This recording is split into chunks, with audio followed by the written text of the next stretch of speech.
Hola, muy buenas noches. Bienvenidos a un nuevo video en donde vamos a analizar una simulación de audiencia judicial.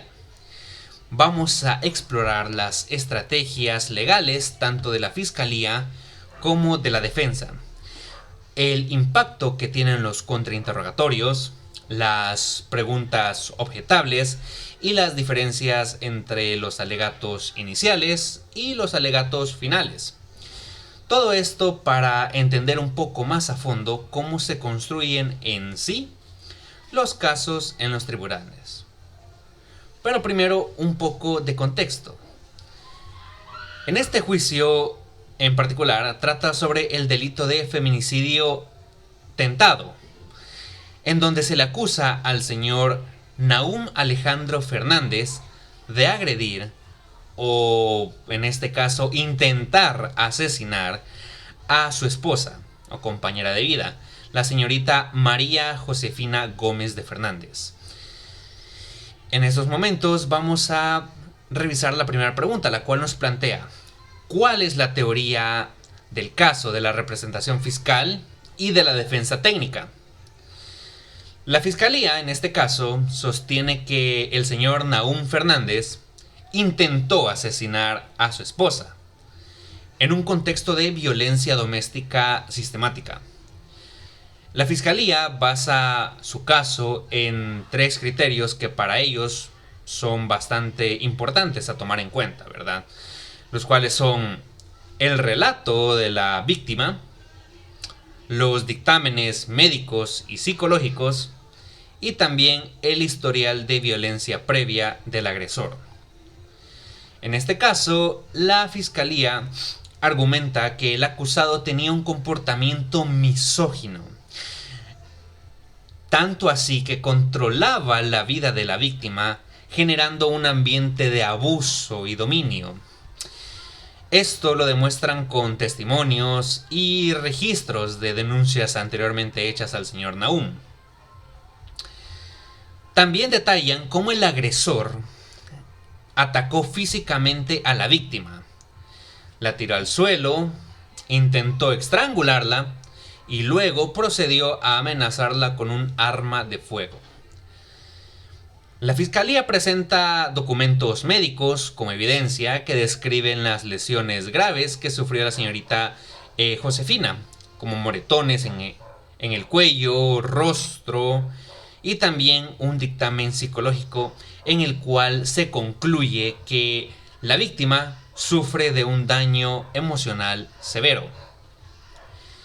La defensa técnica explica, por su parte, que las lesiones fueron de manera accidental y que no hubo una intención feminicida. Según ellos, los hechos ocurrieron debido al estado de ebriedad por parte del señor Nahum y la señorita Fernández, y las heridas fueron producto de una caída.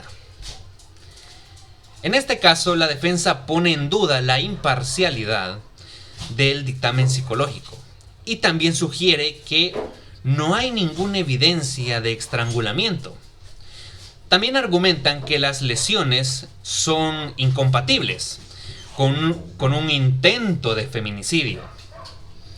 En este caso, basan, digamos, la defensa en sí basa su caso en el testimonio de la señorita Blanca Fernández, la cual es la madre del acusado, quien describe los hechos como un accidente, pero también defiende el carácter fuerte de su hijo.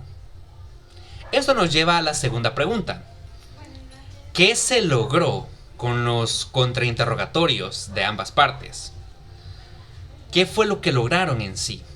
Bueno, en este caso la fiscalía logró con el contrainterrogatorio, ellos logran reforzar su versión al destacar la inconsistencia en el testimonio de la madre del acusado, la señorita Blanca Fernández, y señalan que su cercanía con el imputado podría sesgar su relato. Ojo, también remarcan que el historial previo de violencia del señor Nahum no puede ser ignorado. Incluso si esta vez la defensa insiste de que fue un simple accidente. Por otra parte, la defensa utiliza el contrainterrogatorio para intentar debilitar la credibilidad de la víctima. Se señalan supuestas contradicciones en el relato, como detalles sobre las lesiones y la cronología de los hechos, algo no cuadra aquí, algo no cuadra allá, todas esas cosas. Además que también buscan introducir la posibilidad de un sesgo en el dictamen psicológico, sugiriendo que no es imparcial ni concluyente. O sea, quiere decir de que la cercanía de la madre al ser su hijo no tiene nada que ver en este caso. En este caso en particular, valga la redundancia, ambos contrainterrogatorios reflejan estrategias comunes, la cual es reforzar la propia narrativa mientras se cuestiona la credibilidad y la validez de las pruebas presentadas por la parte contraria. En este caso también se nos lleva a la tercera pregunta, la cual dice: ¿qué tipo de preguntas objetables se detectaron en la audiencia y cuáles eran objetables y por qué no se objetaron? En este caso podemos decir que las preguntas objetadas fueron por ser capciosas, es decir, algunas que incluían una respuesta en favor de quien las formulaba. Por ejemplo, aquellas formuladas como relacionadas, por ejemplo, con el estado de salud, las lesiones de la víctima, porque es natural que estuviera lesionada. Cómo el supuesto médico no identificó las lesiones compatibles, las lesiones compatibles con el estrangulamiento, ¿verdad? También la defensa preguntó repetidamente si el médico forense, ¿verdad? Eso lo preguntó bastante la defensa, ¿verdad? ¿Cómo no pudo detectar ese tipo de lesiones? También algunas preguntas impertinentes, como por ejemplo algunas relacionadas con detalles bastante irrelevantes para el caso, como por ejemplo el consumo de bebidas alcohólicas por parte de la víctima o el diseño interior de la casa. También hubo preguntas repetitivas, varias preguntas sobre temas ya previamente abordados y aclarados, como por ejemplo las lesiones de la víctima. También hubo objeciones por ser impertinentes, como cuando se le preguntó, valga la redundancia, ¿verdad?, cosas o detalles sobre la casa en sí y que tanto ingirían alcohol. Pero las preguntas que a mi punto de vista debieron ser objetadas, algunas preguntas a mi punto de vista intentaban minimizar la violencia, como por ejemplo, ¿por qué cree que su esposo intentó controlarla? Pudieron ser objetadas, ya que buscan justificar el comportamiento abusivo del imputado. También hubo algunas preguntas que excedieron los límites del interrogatorio de forma directa, tales como por ejemplo el comportamiento de la suegra, en este caso, la señorita Blanca. Algunas preguntas de la defensa también buscaban minimizar la violencia sufrida por parte de la víctima al sugerir que indirectamente esta pudo haberlas provocado por algunas desvivencias o malaventuras matrimoniales. También algunas preguntas formuladas de forma narrativa que excedieron, por ejemplo, los límites del propio interrogatorio, ¿verdad?